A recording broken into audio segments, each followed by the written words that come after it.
الرحمن الرحیم قال اللہ تبارک و تعالی فی القرآن المجید والفرقان الحمید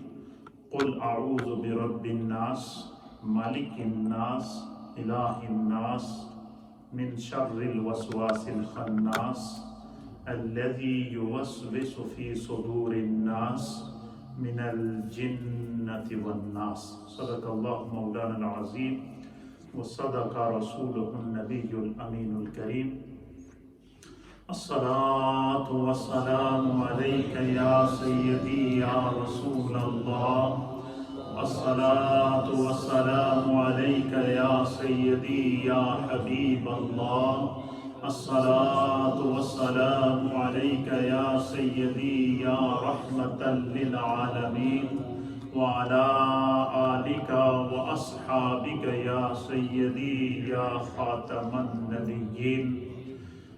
حضرات محترم، ہماری ہفتہ وار مجلس ذکر و دعا اور درس و تدریس کا یہ ایک اصلاحی سلسلہ ہے جس میں نعت بھی ہوتی ہے، تلاوت قرآن بھی ہوتی ہے اور مختلف امور پر بیان بھی ہوتا ہے، اللہ پاک کا ذکر ہوتا ہے، دعائیں ہوتی ہیں، ایک روحانی مجلس ہے۔ اللہ تعالیٰ آپ سب کو اس کی برکات نصیب فرمائے۔ ہر مجلس میں نے ایک ٹاپک رکھا ہوتا ہے جس میں ہم کوئی نہ کوئی بات سیکھ کر جاتے ہیں۔ تو میں چونکہ آن لائن انٹرنیٹ پہ لوگوں کے جو سوالات پوچھتے ہیں لوگ، اس کے جوابات بھی دیتا ہوں، تو اور مختلف انداز میں سوشل میڈیا پہ ہمارا یہ پروگرام لوگ دیکھتے بھی ہیں، سنتے بھی ہیں، تو تقریباً 50 کے قریب مجھے سوشل میڈیا پہ میسیجز آئے ہیں کہ آپ کی گفتگو کو ہم سنتے ہیں، لہٰذا آپ اس ٹاپک پر گفتگو کریں کہ شیطان جو ہے یہ انسان کو کس طرح بہکاتا ہے، شیطان دل میں کس طرح وسوسے ڈالتا ہے، اور پھر اللہ تعالیٰ انسان کو شیطان سے کس طرح بچاتا ہے۔ تو یہ وسوسہ کیا ہے، اور یہ جو دل کے اندر، ذہن کے اندر، سوچوں کے اندر خیالات آتے ہیں، مختلف سوچیں آتی ہیں، مختلف سوالات آتے ہیں، تو بسا اوقات ایسے گندے خیالات ذہن کے اندر آتے ہیں کہ آدمی اس کو کسی کے سامنے بیان بھی نہیں کر سکتا۔ تو ان چیزوں سے بچنے کا کیا طریقہ کار ہے، تو اس حوالے سے الحمدللہ میں کچھ دروس تیار کیے ہیں، جو ایک درس تو آج ہو جائے گا، اس کا آج صرف میں سمجھ لیں کہ اس کی تھوڑی سی انٹروڈکشن بیان کر دوں گا، پھر آگے اس کی جو تفصیل ہوگی وہ آئندہ آنے والے جمعے میں آ جائے گی، اور پھر ایک بیان انشاءاللہ اس سے اگلے ہفتے میں آ جائے گا۔ تو میں چاہوں گا کہ اس کے جتنے پہلو ہیں، جتنے اس کے جو ہے وہ جہتیں ہیں، یا جتنے اس کی اقسام ہیں، یا جتنے اس کے جو ہے وہ مختلف قسم کے جو اس کی قسمیں ہیں، وہ ساری بیان کر دوں، تاکہ ہر انسان کو اپنا ایمان بچانے میں، اپنی نیکی کی حفاظت کرنے میں، اپنے دل اور خیال اور تصور تخیل کے اندر جو سوچ ہے تقوی کی، اس کو لانے کے لیے جو ہے وہ مددگار ثابت ہو سکے۔ وسوسہ یہ انسان کی سوچ میں آنے والے خیالات، ہر وہ خیال جو انسان کو نیکی سے روکے، نیکی کے کام سے روکے، برائی کی طرف اس کی سوچ کو لے جائے، اس کو وسوسہ کہتے ہیں۔ اور یہ وسوسہ 3 طرح سے انسان کو گھیرے میں لیتا ہے۔ کس طرح سے؟ 3 ٹائپ کا وسوسہ ہوتا ہے، 3 ٹائپ کی تھنکنگ ہوتی ہے، 3 ٹائپ کی سوچ ہوتی ہے جو انسان کے ذہن کے اندر مختلف قسم کے خیالات پیدا کرتی ہے۔ ایک کام نہیں کرنا، نماز کے لیے نہیں جانا، مختلف قسم کی سوچیں پیدا کرتی ہے، یا کوئی ایسے وہ سبز باغ دکھا دیتی ہے، دنیاوی شان و شوکت دکھا دیتی ہے، عریانی فحاشی اور بے حیائی کی طرف انسان کو مائل کر دیتی ہے، تو انسان راہ سے جب بھٹک جاتا ہے تو پھر شیطان اس کو گھیرے میں لے لیتے ہیں، اور جیسے ہی انسان شیطان کے جنگل میں پھنس جاتا ہے تو پھر وہ اس کے اوپر غالب آ جاتا ہے۔ اور شیطان انسان پہ کس طرح غالب آتا ہے، اس کو بھی میں انشاءاللہ آپ کے سامنے بیان کروں گا۔ تو وسوسے کی 3 اقسام ہیں۔ ایک پہلا وسوسے کی اقسام یہ ہے کہ شیطان انسان کے ذہن میں برے خیالات ڈال دیتا ہے۔ شیطان جیسے ہی انسان نیکی کا ارادہ کرتا ہے، شیطان اس کے دماغ کے اندر، اس کے ذہن کے اندر، اس کی سوچ کے اندر وہ غالب ہو جاتا ہے۔ اور حدیث پاک کے مطابق نبی پاک نے فرمایا کہ شیطان انسان کی رگوں میں اس طرح دوڑتا ہے جس طرح خون انسان کی رگوں میں دوڑتا ہے۔ اور فرمایا کہ جو انسان نیک ہو، صالح ہو، 5 وقت کی نماز کا پابند ہو، ہر کام شروع کرنے سے پہلے بسم اللہ الرحمن الرحیم پڑھتا ہو، اور اللہ رب العالمین کا کلام پڑھ کر جب دن کا آغاز کرتا ہو اور رات کو بستر پر جانے سے پہلے اللہ رب العالمین کا کلام پڑھتا ہے، تو جب دن کو وہ اللہ کے کلام سے، اللہ کے نام سے اپنے دن کا، اپنی محنت کا، اپنی مزدوری کا، اپنی جاب کا آغاز کرتا ہے تو خدا اس کو شیطان سے پروٹیکشن دے دیتا ہے۔ پھر اسی طریقے سے جو ہے وہ ہر نماز کے وقت بندہ جو ہے جب نماز کے لیے جاتا ہے، یا جب بھی انسان کے ذہن کے اندر کسی بھی قسم کا خیال آئے، مثلا جو خیال اسی وقت آتا ہے جب بندہ نیکی کا ارادہ کرتا ہے تو اس کے سامنے 3-4 قسم کے آپشن آ جاتے ہیں، یہ آپشن ہم نے یہ کرنا چاہیے، ہمیں یہ کرنا چاہیے، اور وہ انسان کسی نہ کسی آپشن کو کیا کر لیتا ہے، اور اڈاپٹ کر لیتا ہے، کسی نہ کسی آپشن کو اختیار کر لیتا ہے، اور وہ آپشن شیطان جو ہے وہ انسان کو پھر نیکی سے، نماز سے، تلاوت قرآن سے، یا نیک کام کرنے سے، یا اچھی سوچ سے کیا کر دیتا ہے، روک دیتا ہے۔ تو اس چیز سے جو ہے وہ پھر جب جو کام اللہ کے نام سے شروع کیا جاتا ہے تو خدا بند قدوس اس سے پروٹیکشن دیتا ہے۔ پہلا وسوسہ جو انسان کے ذہن میں پڑتا ہے وہ کس کی طرف سے پڑتا ہے؟ شیطان کی طرف سے۔ دوسرا وسوسہ جو انسان کے ذہن کے اندر پڑتا ہے وہ انسان کا اپنا نفس ہے۔ کیا ہے؟ ہر انسان کے اندر ایک نفس موجود ہے جس کو نفس امارہ کہتے ہیں۔ کیا کہتے ہیں؟ نفس امارہ کہتے ہیں، اور اس نفس کے اوپر اکثر اوقات شیطان کا کنٹرول ہوتا ہے، تو وہ شیطان وہ انسان کے ذہن کے اندر مختلف خیالات ڈالتا ہے، نفسانی جو وہ وسوسہ بھی آ جاتا ہے انسان کے اندر۔ تیسرا وسوسے کی قسم یہ ہے کہ وہ انسانی وسوسہ کہتے ہیں۔ مثلا ایک بندہ ہے جس کی شیطان کے ساتھ دوستی ہو گئی۔ کیا ہو گئی ہے؟ دوستی سے یہ ہے کہ وہ شیطان کے کہنے پر عمل کرتا ہے، نماز کے قریب نہیں جاتا، برائی میں لگا رہتا ہے، بری صحبت میں لگا رہتا ہے، بری مجلس میں لگا رہتا ہے، اور اپنا ٹائم زندگی کا ضائع کر رہا ہوتا ہے، اس کو بالکل احساس ہی نہیں ہوتا، کیونکہ اس کا دل کیا ہو جاتا ہے، سیاہ ہو جاتا ہے، اس کے دل پر شیطان کا غلبہ آ جاتا ہے۔ تو وہ پھر جب شیطان کا مطیع اور فرما بردار ہو جاتا ہے تو پھر شیطان اس سے کام لیتا ہے۔ شیطان کیا کہتا ہے؟ اسے کہتا ہے یار اپنی مجلس بڑھا دے۔ کیا کر دے؟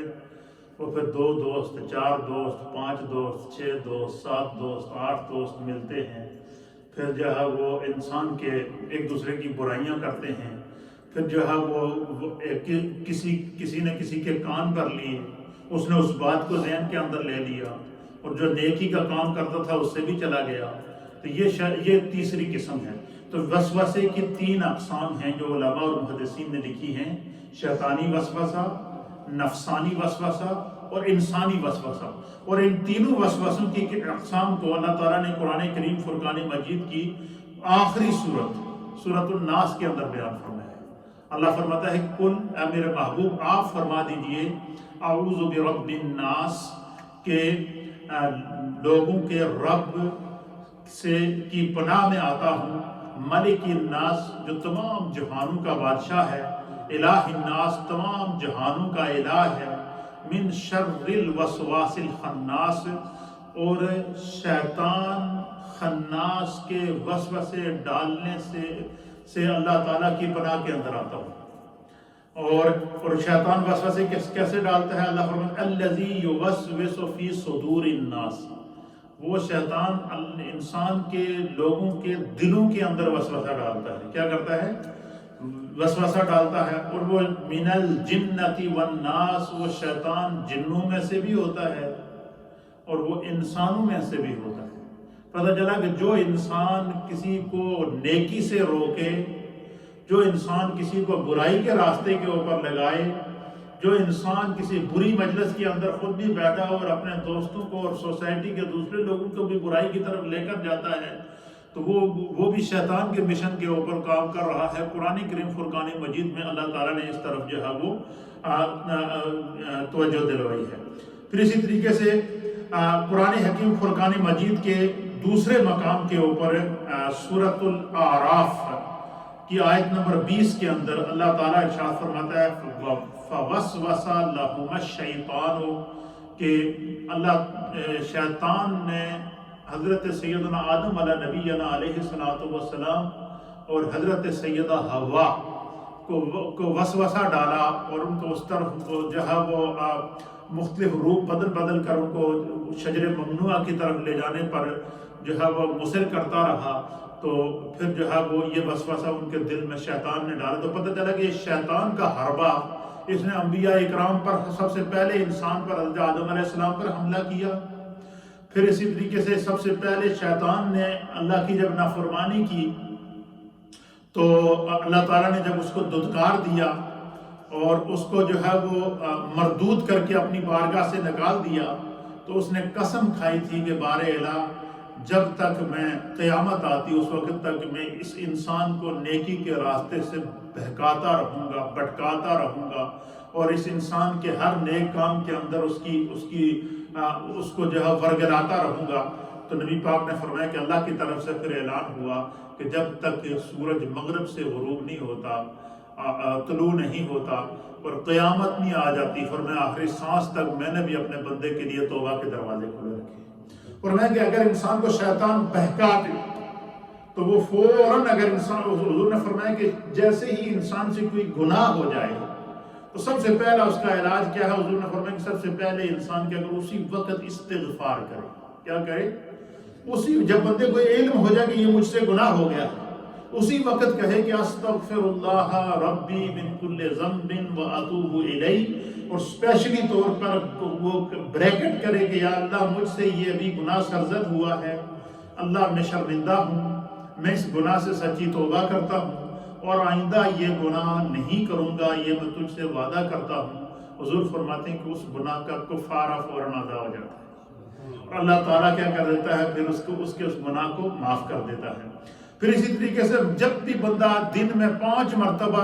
صبح سے لے کر رات تک، صبح کے نکلنے سے فجر سے پہلے سے لے کر رات کے غروب ہونے تک جو ہے وہ مختلف اوقات میں اللہ تعالیٰ نے 5 نمازیں رکھی، اور ہر نماز شیطان کے لیے اللہ تعالیٰ نے رکاوٹیں پیدا کی۔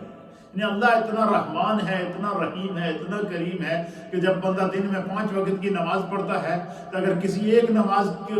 کے درمیان شیطان نے اس کو بہکا دیا تو وہ جب نماز پڑھنے کے لیے آئے گا، استغفار کرے گا، توبہ کرے گا، عبادت کرے گا، سجدہ کرے گا، تو خداوند قدوس اس کی جو ہے اس گناہ کو معاف کر کے اس کو شیطان سے محفوظ کر لے گا۔ اور یہی وجہ ہے کہ دیکھیں جب بندہ نماز کا پابند ہو جائے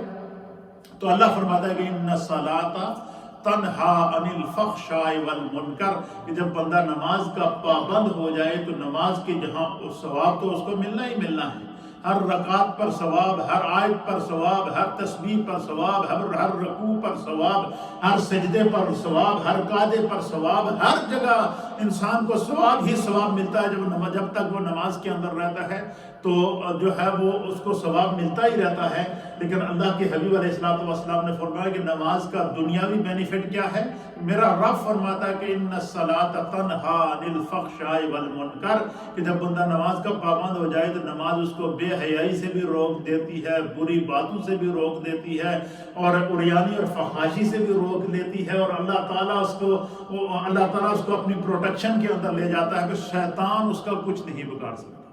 تو یہ شیطان سے بچنے کی جو ہے وہ پھر دوسرے مقام پر بھی اللہ تعالیٰ نے سورہ طٰہٰ کے اندر بھی شیطان کے وسوسوں کا ذکر فرمایا ہے، اور وہ سورہ طٰہٰ کی آیت نمبر 20 کے اندر فرمایا فوسوس لہم الشیطان،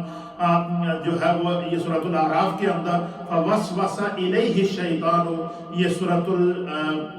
طٰہٰ کی آیت نمبر 120 کے اندر جو ہے اللہ تعالیٰ نے پھر اس کا ذکر فرمایا۔ پھر اسی طریقے سے نبی اکرم صلی اللہ تعالیٰ علیہ وآلہ وسلم نے جو ہے وہ حضرت انس بن مالک رضی اللہ تعالیٰ عنہ اس حدیث کے راوی ہیں، آپ فرماتے ہیں کہ انس بن مالک رضی اللہ تعالیٰ عنہ، آپ بیان کرتے ہیں کہ نبی اکرم صلی اللہ تعالیٰ علیہ وآلہ وسلم کی بارگاہ لگی تھی، اور حضور علیہ نبی علیہ السلام نے جو ہے وہ صحابہ اکرام رضوان اللہ تعالی نبی علیہ السلام کی بارگاہ میں موجود تھے، تو حضور علیہ السلام کی بارگاہ میں جب صحابہ آتے تھے تو وہ نبی اکرم صلی اللہ علیہ وسلم سے مختلف سوالات کرتے تھے. مثلا حدیث حضرت عمار بن ابی حسن انصاری رحمۃ اللہ علیہ نے اس روایت کو بیان کیا ہے. آپ فرماتے ہیں کہ ان رجلا من اصحاب الرسول صلی اللہ تعالی علیہ وآلہ وسلم سألوا رسول اللہ صلی اللہ تعالی علیہ وسلم عن الوسوسۃ، کہ نبی اکرم صلی اللہ تعالی علیہ وسلم کی بارگاہ میں نبی اکرم کی بارگاہ میں صحابہ اکرام میں سے ایک شخص نے سوال کیا وسوسے کے متعلق کہ التی یوسوس بها الشیطان فی انفسنا، کہ ہمارے نفسوں کے اندر، ہمارے سوچوں کے اندر، ہمارے دماغوں کے اندر، ہمارے تصور کے اندر، ہمارے تخیل کے اندر جو شیطان وسوسے ڈالتا ہے، اس کے متعلق ایک شخص نے عرض کیا کہ یا رسول اللہ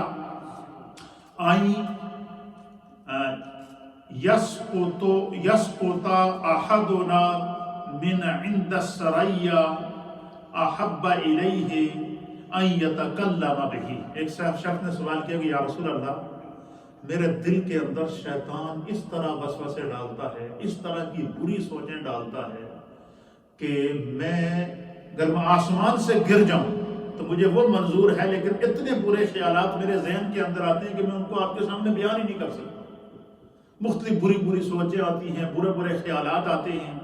اور اتنی برے خیالات اور اتنی بری سوچیں آتی ہیں کہ میں اس کو آپ کے سامنے بیان نہیں کر سکتا. میں آسمان سے سریا سے نیچے گرنا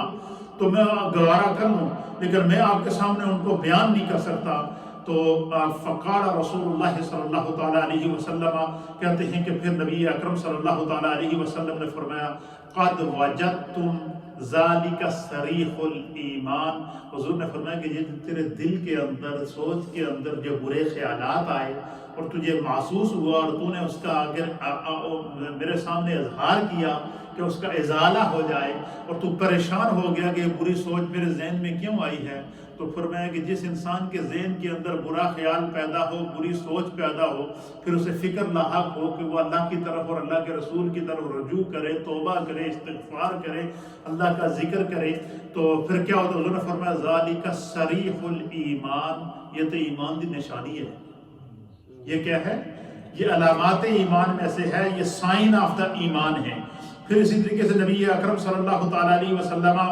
کی بارگاہ میں قرآن حکیم فرقان مجید کے اندر بھی اللہ تعالیٰ نے سورہ قاف کی آیت نمبر 16 کے اندر ارشاد فرمایا کہ وَلَقَدْ خَلَقْنَا الْإِنسَانَ وَنَعْلَمُ مَا تُوَسْوِسُ بِهِ نَفْسُهُ وَنَحْنُ أَقْرَبُ إِلَيْهِ مِنْ حَبْلِ الْوَرِيدِ. سبحان اللہ وبحمدہ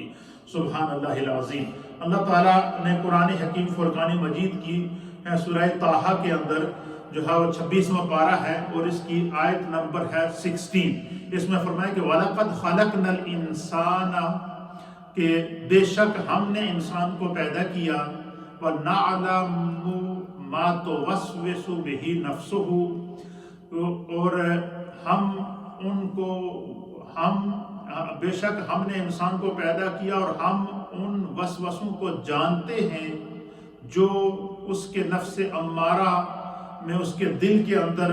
جو ہے وہ پیدا ہوتے ہیں. وَنَحْنُ أَقْرَبُ إِلَيْهِ مِنْ حَبْلِ الْوَرِيدِ، بے شک اللہ تعالیٰ انسان کی رگ جان سے بھی زیادہ قریب ہے. اللہ فرماتا ہے کہ انسان کے ذہن کے اندر، اس آیت کے اندر اللہ نے فرمایا کہ انسان کے ذہن کے اندر جو خیال پیدا ہوتا ہے وہ خیال بھی اللہ جانتا ہے، وہ خیال بھی اللہ جانتا ہے. نبی پاک صلی اللہ علیہ وسلم نے فرمایا کہ اللہ تعالیٰ اتنا رحمان اور اتنا رحیم ہے کہ اللہ تعالیٰ نے ہر انسان کے ساتھ 2 فرشتے مقرر کیے ہیں. کیا کیے ہیں؟ ایک رائٹ سائڈ پر ہوتا ہے اور ایک لیفٹ سائڈ پر ہوتا ہے. اور رائٹ سائڈ والا جو فرشتہ ہوتا ہے وہ انسان کی نیکیاں لکھتا ہے، اس کی حرکات، عادات، تکلم، گفتگو، عبادت، ریاضت، صبح سے شام تک. اور یہ 4 فرشتے ہوتے ہیں. کتنے ہوتے ہیں؟ 2 فرشتے ڈے ڈیوٹی پر ہوتے ہیں اور 2 نائٹ ڈیوٹی پر ہوتے ہیں. جو ڈے والے فرشتے ہوتے ہیں ان کی ڈیوٹی فجر میں شروع ہوتی ہے. کب شروع ہوتی ہے؟ اور جو نائٹ والے فرشتے ہوتے ہیں ان کی ڈیوٹی جو ہے وہ عصر میں شروع ہوتی ہے. کب شروع ہوتی ہے؟ تو یہ وہ باقاعدہ ڈیوٹی چینج کرتے ہیں. آپ یہ دیکھیں کہ جس وقت نبی پاک نے فرمایا کہ جب فرشتے ڈیوٹی اپنی تبدیل کر کے اللہ کی بارگاہ میں جاتے ہیں تو اللہ تعالیٰ فرشتوں سے فرماتا ہے کہ تم نے جب میرے بندے کو جوائن کیا تھا تو وہ کس حال میں تھا؟ تو جو بندہ 5 وقت کا نمازی ہو تو فرشتے کہتے ہیں کہ اللہ جب میں نے اس کو جوائن کیا تھا تو وہ فجر کی نماز پڑھ رہا تھا، اور نائٹ والے فرشتے کہتے ہیں کہ یا اللہ جب ہم نے اس کو جوائن کیا تھا تو وہ عصر کی نماز پڑھ رہا تھا۔ تو نبی پاک نے فرمایا کہ کیا ہی اچھا عمل ہے کہ انسان کو نماز کے اندر فرشتے جوائن کر رہے ہیں۔ تو یہ جو 2 فرشتے انسان کے ساتھ رائٹ اور لیفٹ ہوتے ہیں، اس کو قرآن نے کرامن کاتبین کہا ہے۔ یہ انسان کی نیکیاں اور گناہ لکھنے والے فرشتے ہوتے ہیں، تو یہ لکھتے رہتے ہیں لکھتے رہتے ہیں لکھتے رہتے ہیں، اور جب انسان فوت ہو جاتا ہے تو وہ رجسٹرڈ کلوز کر کے اللہ کی بارگاہ میں دونوں رجسٹر دے دیتے ہیں۔ پھر قیامت کا دن آتا، نبی پاک صلی اللہ علیہ وسلم نے فرمایا کہ جب انسان کا حساب و کتاب ہوتا ہے تو ایک وقت ایسا آتا ہے کہ انسان جو ہے وہ اس کے نامہ اعمال کا حساب ہو رہا ہے، ایک طرف نیکیاں ہوتی ہیں دوسری طرف گناہ ہوتے ہیں۔ تو جب اللہ تعالیٰ کرامن کاتبین کو بلا کر پوچھتا ہے کہ یہ جو بندے کی نیکیاں تم نے لکھی ہیں اس کے علاوہ کوئی اور نیکی تو نہیں ہے، یا یہ جو بندے کے گناہ تم نے لکھے ہیں اس کے علاوہ تو کوئی اور گناہ نہیں ہے؟ تو فرشتے کہتے ہیں کہ یا اللہ جو کچھ ہم نے دیکھا ہے اس بندے کا وہ ہم نے لکھ دیا ہے۔ تو نبی پاک صلی اللہ علیہ وسلم فرماتے ہیں کہ پھر اللہ کی طرف سے ایک فہرست جاری ہوگی، ایک لسٹ انسان کی نیکیوں کی اللہ کی طرف سے جاری ہوگی، اور وہ فرشتے اس لسٹ کو دیکھ کر حیران ہو جائیں گے۔ وہ جو فرشتوں کا لکھا ہوا دفتر ہوتا ہے اس سے وہ بڑی لسٹ ہے۔ فرشتے اللہ کی بارگاہ میں عرض کرتے ہیں کہ بارے الہ، ہم نے اس بندے کو خلوت میں بھی دیکھا ہے، جلوت میں بھی دیکھا ہے، اجتماع میں بھی دیکھا ہے، تنہائی میں بھی دیکھا ہے، اس کی زندگی کے ایک ایک باب کو ہم نے لکھا ہے۔ یہ اتنی جو نیکیوں کی نئی فہرست آئی ہے جو تیری طرف سے جاری ہوئی ہے، ہم نے ان کو نہ سنا ہے نہ دیکھا ہے، یہ کہاں سے آئی ہے؟ تو حضور فرماتے ہیں کہ اللہ فرشتوں سے فرمائے گا کہ یہ میرے بندے کے وہ خیالات ہیں، میرے بندے کی وہ سوچ ہے، میرے بندے کی وہ فکر ہے، میرے بندے کی وہ ذکر خفی ہے جو خفیہ طور پر سانس کے ذریعے، سوچ کے ذریعے، تصور کے ذریعے مجھے یاد کرتا رہا۔ تو یہ یعنی انسان کی سوچ بھی جو اولیاء اللہ اس لیے کہتے ہیں کہ جب آپ ذکر کریں تو ذکر کے بعد چند لمحوں کے لیے آنکھیں بند کر کے سانس کے ذریعے بھی ذکر کیا کریں، اللہ سانس کے ذریعے ہو، تاکہ یہ جو سانس انسان کی، جس کے ساتھ انسان کی نظام زندگی چل رہا ہے، وہ سانس بھی گواہ ہو جائے کہ اس سانس کی نالیوں کے ذریعے بھی اللہ کے اس بندے نے خدا کا ذکر کیا ہے۔ تو قرآن حکیم فرقان مجید میں اللہ تعالیٰ فرماتا ہے کہ جب شیطان انسان کو گھیر لیتا ہے اور وہ بندہ جو متقی ہوتا ہے اس کے اوپر جب شیطان جو ہے وہ وسوسہ ڈالتا ہے تو پھر اللہ تعالیٰ فرماتا ہے کہ میں اپنے بندے کی زبان پر اپنا ذکر جاری کر دیتا ہوں۔ پھر میں جب خدا کا ذکر آتا ہے تو پھر کیا ہوتا ہے؟ پھر فرمایا کہ اللہ کے ذکر کے اندر اتنی بڑی برکت ہوتی ہے کہ نبی اکرم صلی اللہ تعالیٰ علیہ وسلم نے فرمایا کہ جو ہے وہ اللہ کے ذکر کی برکت سے خدا اس کو شیطان کے چنگل سے بچا لیتا ہے۔ تو اس کا معنی کیا ہے؟ اس کا معنی یہ ہے کہ جب بھی آپ کا دل پریشان ہو کہ میں نیکی کرنے سے شیطان روکے تو اس وقت پڑھے اعوذ باللہ من الشیطان الرجیم۔ شیطان سے بچنے کا وظیفہ کیا ہے؟ اعوذ باللہ من الشیطان الرجیم۔ پھر شیطان سے بچنے کا دوسرا وظیفہ کیا ہے؟ ولا حول ولا قوت الا باللہ العلی العظیم۔ جب بھی ذہن میں برا خیال آئے، جب بھی سستی آئے نماز کے لیے تو یہ پڑھ لیا کریں ولا حول ولا قوت الا باللہ العلی العظیم۔ اور انسان کی جو زندگی گناہ والی زندگی ہوتی ہے اس کے اوپر اس کی زندگی کے اتنے بڑے اثرات ہوتے ہیں، اتنے بڑے اثرات ہوتے ہیں کہ مولا کائنات تاجدار حل عطا، مولا مشکل کشا حضرت علی المرتضیٰ کرم اللہ وجہہ الکریم کی محفل لگی تھی،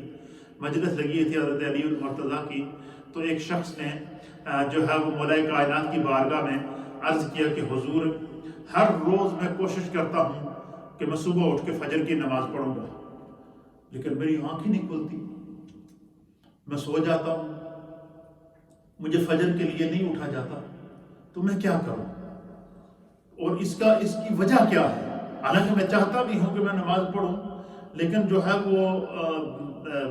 فجر میں میری آنکھ نہیں کھلتی۔ یہ ایک عجیب و غریب میرے ساتھ پریشانی ہے، تو آپ اس کا کوئی حل بتائیں۔ حضرت مولا کائنات جناب علی المرتضیٰ کرم اللہ وجہہ الکریم نے آپ نے فرمایا کہ یہ میں بتاؤں کہ یہ کس وجہ سے ہے. آپ نے وجہ بھی بیان کر دی اور اس کا علاج بھی بتا دیا. اور ہم سب کے اندر اکثر یہ بیماری پائی جاتی ہے کہ ہم فجر کی نماز میں کیا ہوتے ہیں, سو جاتے ہیں. رات کو 1-1 بجے تک 2-2 بجے تک ہم جاگیں گے, ڈرامے دیکھیں گے, فلمیں دیکھیں گے, گھر میں بیٹھے رہیں گے, گپیں لگاتے رہیں گے, سوشل میڈیا پہ کھیلتے رہیں گے, لیکن فجر میں ہماری آنکھ بند ہو جائے گی تو آنکھ نہیں کھلتی. یہ مسئلہ لے کر ایک شخص کس کے پاس آیا؟ حضرت علی المرتضیٰ کرم اللہ وجہہ الکریم کے پاس. تو مولا کائنات حضرت علی المرتضیٰ رضی اللہ تعالیٰ عنہ نے فرمایا کہ اس کی ایک وجہ یہ ہے کہ جو تم دن بھر گناہ کرتے ہو, کیا کرتے ہو؟ دن بھر صغیرہ کبیرہ گناہ تم سے سرزد ہوتے ہیں, تو تم جب رات کو بستر پر جاتے ہو تو وہ جو گناہ ہیں تمہارے, وہ گناہ جو ہیں جب رات کو تم بستر پر جاتے ہو تو وہ گناہ تمہارے ہاتھوں کی ہتھکڑیاں بن جاتے ہیں, وہ گناہ تمہارے پاؤں کی بیڑیاں بن جاتے ہیں, وہ گناہ تمہارے گلے کا توق بن جاتا ہے. کیا کرتا ہے؟ اچھا, وہ گناہ تمہیں اس طرح جکڑ لیتے ہیں کہ تمہیں پھر وہ نیکی کے لیے اٹھنے نہیں دیتے. تم اچھا اس کی مثال دیکھیں, جب کسی جانور کو آپ ذبح کریں تو ہم کیا کرتے ہیں؟ اس کے پاؤں کو باندھتے ہیں, جوٹ ڈالتے ہیں. تو جب کسی جانور کو جوٹ ڈال کے اس کے پاؤں باندھ لیں تو پھر وہ طاقت کے باوجود اٹھتا نہیں ہے, وہ بیٹھا ہی رہتا ہے. تو حضرت مولا کائنات نے فرمایا کہ جو شخص فجر میں نہیں اٹھتا اس کا ایک سبب یہ ہے کہ وہ جو دن بھر گناہ کرتا ہے وہ گناہ اس کے ہاتھوں کو باندھ لیتے ہیں, وہ گناہ اس کے پاؤں کے بیڑیاں بن جاتے ہیں, وہ گناہ اس کے گلے کا توق بن جاتے ہیں. تو مولا کائنات نے فرمایا کہ میں تمہیں ایک آسان وظیفہ بتاؤں فجر کی نماز میں اٹھنے کا. آپ نے فرمایا کہ جب تم رات کو بستر پر جاؤ تو سب سے پہلے پورے دن بھر کے اللہ تعالیٰ کو گواہ بنا کر یہ کہو کہ یا اللہ, آج پورا دن مجھ سے جو بھی گناہ سرزد ہوئے ہیں, چاہے وہ صغیرہ ہوئے ہوں یا کبیرہ ہوئے ہوں, رات کو سونے سے پہلے بندہ مرد ہو یا عورت ہو, وہ رات کو سونے سے پہلے سب سے پہلے کیا کرے؟ وہ اللہ کی بارگاہ میں استغفار کرے کہ یا اللہ, آج کے دن میں صبح سے لے کر اس وقت بستر پر آنے تک مجھ سے اگر کوئی بھی گناہ سرزد ہوا ہو جس کا مجھے پتا ہو یا نہیں پتا ہو, صغیرہ ہو یا کبیرہ ہو, اے اللہ میں تجھ سے سچی توبہ کر کے آج کے دن کے گناہوں کی معافی مانگتا ہوں. کیا کرتا ہوں؟ فرمایا ہر روز بستر پر جانے سے پہلے پورے دن کے گناہوں کی معافی مانگ کے, استغفار پڑھ کے اور معوذتین پڑھ کے, اور اسی طریقے سے فرمایا کہ آیت الکرسی پڑھ کے. پھر آپ نے بیان کیا کہ حضور نبی علیہ السلام کی حدیث ہے کہ جو بندہ رات کو بستر پر سونے سے پہلے کیا کرے؟ اپنے گناہوں کی معافی مانگے اور آیت الکرسی پڑھے. کیا کرے؟ آیت الکرسی پڑھ کر اپنے سینے پر دم کر کے, اپنے ہاتھوں پر دم کر کے, اپنے جسم پر مل کر سو جائے اور یہ نیت کرے کہ میں صبح اٹھ کے نماز پڑھوں گا. فرمایا کوئی اس کو جگائے نہ جگائے, صبح نماز کے وقت اس کی آنکھ بھی کھل جائے گی اور اس کا بستر تقاضا کرے گا کہ اٹھ کے نماز پڑھے. اس کا بستر اس کو تقاضا کرے گا. پھر فرمایا کہ نبی پاک نے فرمایا کہ جو شخص رات کو سونے سے پہلے آیت الکرسی پڑھ کے سوتا ہے, اللہ تعالیٰ اس کے کمرے پر, اس کے بستر کے قریب, اس کے دروازے کے اوپر ایک فرشتہ مقرر کر دیتا ہے. اور وہ فرشتہ, اس کی ڈیوٹی یہ ہوتی ہے کہ میرا بندہ آرام کر رہا ہے, اس کے کمرے میں شیطان داخل نہ ہو. کیا نہ ہو؟ شیطان سے پروٹیکشن کا وظیفہ نبی اکرم صلی اللہ تعالیٰ علیہ وسلم نے عطا فرمایا ہے کہ رات کو سونے سے پہلے جو شخص آیت الکرسی پڑھ کے سوتا ہے, ایک فرشتہ اللہ اس کی حفاظت کے لیے کھڑا کر دیتا ہے اور شیطان کو اس کے قریب نہیں آنے دیتا. اور فرمایا کہ بندہ اگر چاہے کہ میں ہر روز فجر کی نماز پڑھوں تو رات کو سونے سے پہلے اپنے گناہوں کی معافی مانگ کے سوئے, اور پھر صبح جب شروع ہو تو صبح اٹھ کر نماز کے بعد اللہ تعالیٰ سے رزق کی فراوانی کی دعا کرے, اللہ تعالیٰ سے دن کی آسانیوں کی دعا کرے, اور یہ دعا کر کے گھر سے نکلے کہ اعوذ باللہ من الشیطان الرجیم, بسم اللہ الرحمن الرحیم پڑھ کے اللہ تعالیٰ سے دعا کر کے استغفار کر کے گھر سے نکلے. اور میں خدا اس کے رزق کی بھی حفاظت کرے گا, اس کے رزق میں بھی برکتیں عطا فرمائے گا, اور صبح سے شام تک بندہ گناہوں سے بچا رہے گا. فرمایا کہ اکثر جو لوگ فجر کی نماز میں نہیں اٹھتے وہ اپنے گناہوں کی استغفار نہیں کرتے تو ان کے گناہ ان کی ہاتھوں کی ہتھکڑیاں بن جاتے ہیں، ان کے گناہ ان کے گلے کا توق بن جاتے ہیں، ان کے گناہ جو ہے وہ ان کے لیے پاؤں کے اندر بیڑیاں بن جاتے ہیں۔ تو کسی صاحب دل نے کہا تھا کہ کل کو فرصت نہ ملی تو کیا کرو گے، کل کو فرصت نہ ملی تو کیا کرو گے، اتنی مہلت نہ ملی تو کیا کرو گے، روز کہتے ہو کہ کل پڑھیں گے نماز، روز کہتے ہو کہ کل پڑھیں گے نماز، کل کو زندگی نہ ملی تو پھر کیا کرو گے، آگاہ اپنی موت سے کوئی بشر نہیں، ساما ہے 100 برس کا پل کی خبر نہیں۔ اگر ہم چاہیں کہ ہم شیطان کے چنگل سے بچیں، شیطان کی جو ہے مکر و فریب سے بچیں، تو نبی اکرم صلی اللہ تعالیٰ علیہ وسلم نے شیطان کے مکر و فریب سے بچنے کا جو ہے وہ طریقہ کیا بتایا ہے کہ بندہ رات کو سونے سے پہلے اپنے گناہوں کی معافی مانگ کر سویا کرے، اللہ تعالیٰ اس کو شیطان سے جو ہے وہ بچائے گا۔ پھر اسی طریقے سے حدیث پاک کے اندر آتا ہے، نبی اکرم صلی اللہ تعالیٰ علیہ وآلہ وسلم نے فرمایا کہ جو ہے وہ یہ جو شیطان ہے یہ انسان کی رگوں کے اندر دوڑتا ہے، کہ کیا کرتا ہے؟ جس طرح انسان کے جسم کے اندر خون دوڑتا ہے، اس طرح انسان کو جو ہے وہ شیطان جو ہے وہ اس کی رگوں کے اندر جو ہے وہ دوڑتا رہتا ہے۔ تو نبی اکرم صلی اللہ تعالیٰ علیہ وسلم نے اس سے بچنے کا طریقہ کیا بتایا ہے کہ بندہ استغفار کر کے سویا کرے، اعوذ باللہ من الشیطان الرجیم پڑھ کے سویا کرے۔ پھر ایک وظائف کے مطابق نبی اکرم صلی اللہ علیہ وسلم نے فرمایا جن گھروں میں اکثر جھگڑے ہوتے ہیں وہاں پر شیطان کا عمل دخل ہوتا ہے، تو نبی اکرم صلی اللہ تعالیٰ علیہ وسلم نے فرمایا کہ جو ہے وہ بندہ جو ہے وہ کیا کرے کہ فرمایا کہ گھر میں سورہ بقرہ کی تلاوت ضرور کر لیا کرے۔ فرمایا جس گھر میں سورہ بقرہ کی تلاوت ہو اس گھر میں شیطان داخل نہیں ہو سکتا، اور جس گھر میں شیطان داخل نہ ہو وہاں پر امن ہوتا ہے، جس گھر میں شیطان داخل نہ ہو وہاں پر کیا ہوتا ہے؟ امن ہوتا ہے۔ پھر حضرت عبداللہ بن مسعود رضی اللہ تعالیٰ عنہ بیان کرتے ہیں کہ اللہ تعالیٰ کا ارشاد ہے کہ الشیطان یعیدکم الفقر ویأمرکم بالفحشاء، کہ شیطان جو ہے یہ انسان کو جو ہے وہ فقر کی طرف لے جاتا ہے اور برائی کا انسان کو حکم دیتا ہے، اور انسان جو ہے وہ شیطان کے اس کے اندر پھنس جاتا ہے۔ فرمایا کہ اِنَّا لِلْمَلَكِ لَمَّةٌ وَلِلشَّيْطَانِ لَمَّةٌ فَلَمَّةُ الْمَلَكِ اِعَادٌ بِالْخَيْرِ وَتَصْدِيقٌ بِالْحَقِّ فَمَنْ وَجَدَهَا فَلْيَحْمِدِ اللَّهِ۔ سبحان اللہ۔ فرمایا کہ اللہ تعالیٰ نے ایک فرشتے کی طرف سے، فرمایا کہ انسان کی زندگی پر ایک فرشتے کی طرف سے اثر ہوتا ہے اور ایک شیطان کی طرف سے اثر ہوتا ہے۔ فرمایا جب فرشتے کی طرف سے انسان پر کوئی اثرات مرتب ہوں تو کیا ہوتا ہے؟ انسان کو دل نیکی کرنے کا کرتا ہے۔ کیا کرتا ہے؟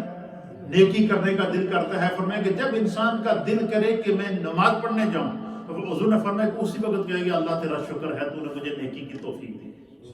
جب کوئی نیک کام کرنے کی آپ کو سوچ میں آ جائے کہ میں نے یہ نیک کام کرنا ہے، کسی کا بھلا کرنا ہے، کسی کی مدد کرنی ہے، جو ہے وہ کسی کو قرآن پڑھانا ہے، کسی کو دین سکھانا ہے، یا جو اپنے بچوں کو ساتھ لے کر مسجد میں جانا ہے، فرمایا کہ جیسے ہی انسان کے ذہن کے اندر نیکی کا خیال پیدا ہو جائے، حضور نے فرمایا اس وقت فوراً اللہ کا شکر ادا کرو۔ اور جیسے ہی انسان کے ذہن کے اندر یہ خیال پیدا ہو کہ یار ابھی بہت وقت ہے بعد میں نماز پڑھ لیں گے، یا یہ ذہن میں آ جائے گی کہ باہر بہت بڑی برف پڑی ہوئی ہے، ٹھنڈ پڑی ہوئی ہے، کون مسجد میں جائے، سمجھ لو اس میں شیطان غالب ہے۔ حضور نے فرمایا اسی وقت پڑھے اعوذ باللہ من الشیطان الرجیم، فرمایا شیطان بھاگ جائے گا۔ پھر نبی اکرم صلی اللہ تعالیٰ علیہ وسلم نے فرمایا کہ جس کے دل کے اندر برے برے خیالات آتے ہیں اور وہ سوچے کہ میں اس سے کیسے بچوں، تو ایک روایت کے مطابق یہ بھی بتایا گیا کہ وہ انسان اپنے بائیں طرف اعوذ باللہ من الشیطان الرجیم پڑھ کر 3 مرتبہ اپنے بائیں طرف تھوک دے تو فرمایا شیطان اس کے قریب نہیں آئے۔ کتنا آسان وظیفہ ہے کہ اعوذ باللہ من الشیطان الرجیم پڑھ کے انسان اپنے بائیں طرف 3 دفعہ تھوک دے تو شیطان آپ کے قریب نہیں آئے گا، شیطان آپ کے دل کے اندر کسی قسم کا کوئی وسوسہ نہیں ڈالے گا۔ اسی طریقے سے آخری ایک حدیث پاک ہے، یہ سن کے پھر انشاءاللہ ہم ذکر کی طرف بڑھتے ہیں۔ حضرت عبداللہ بن مسعود فرماتے ہیں کہ سئل النبی صلی اللہ تعالیٰ علیہ وسلم عن الوسوسۃ، کہ نبی اکرم صلی اللہ تعالیٰ علیہ وسلم کی بارگاہ میں وسوسے کے متعلق پوچھا گیا، یا رسول اللہ ہمیں وسوسے آ جاتے ہیں، برے برے خیالات آتے ہیں، نیکی کرنے کا دل نہیں کرتا، لیکن یہ صرف سوچیں آتی ہیں، اس لیے ہم آپ کے پاس آئے ہیں، اور بعض اوقات ایسے خیالات آتے ہیں کہ ہم اس کو بیان نہیں کر سکتے، تو حضور نے فرمایا ذالک من الایمان ہے، یہی تو تھوڑے ایمان دی نشانی ہے۔ اس کی وجہ کیا ہے کہ دیکھیں ڈاکو جو چور ہوتے ہیں یا ڈاکو ہوتے ہیں، یہ ہمیشہ اس گھر میں ڈاکہ مارتے ہیں جہاں ان کو امید ہوگی یہاں سے کچھ ملے گا۔ وہ پہلے سروے کرتے ہیں، سروے کرنے کے بعد پھر وہ باقاعدہ پلان بناتے ہیں اور پھر اس گھر کے اوپر حملہ کرتے ہیں، یا اس جگہ چوری کرتے ہیں کہ جہاں ان کو پتہ ہوتا ہے کہ یہاں سے کوئی مال ملے گا۔ تو حضور نے فرمایا کہ شیطان ہمیشہ اس دل پر حملہ کرتا ہے جس میں ایمان موجود ہو، شیطان اس خیال میں حملہ کرتا ہے جس میں نیکی کی سوچ موجود ہو، شیطان اس پر حملہ کرتا ہے جس میں سوچنے کی سمجھنے کی صلاحیت موجود ہو، جو نیکی کی طرف مائل ہو۔ تو شیطان سے بچنے کا طریقہ کیا ہے؟ نبی علیہ الصلوۃ والسلام نے فرمایا کہ جیسے ہی برے خیالات آئیں تو فوراً اللہ سے توبہ کریں، استغفار کریں، اللہ کی بارگاہ میں جو ہے وہ رجوع کرے، اور اللہ تعالیٰ جو ہے وہ اس کو جو ہے وہ اس پر اپنا کرم فرمائے گا۔ پھر ایک عبداللہ بن مسعود رضی اللہ تعالیٰ عنہ بیان کرتے ہیں کہ ہم نے رسول اللہ صلی اللہ تعالیٰ علیہ وسلم سے اس شخص کے بارے میں سوال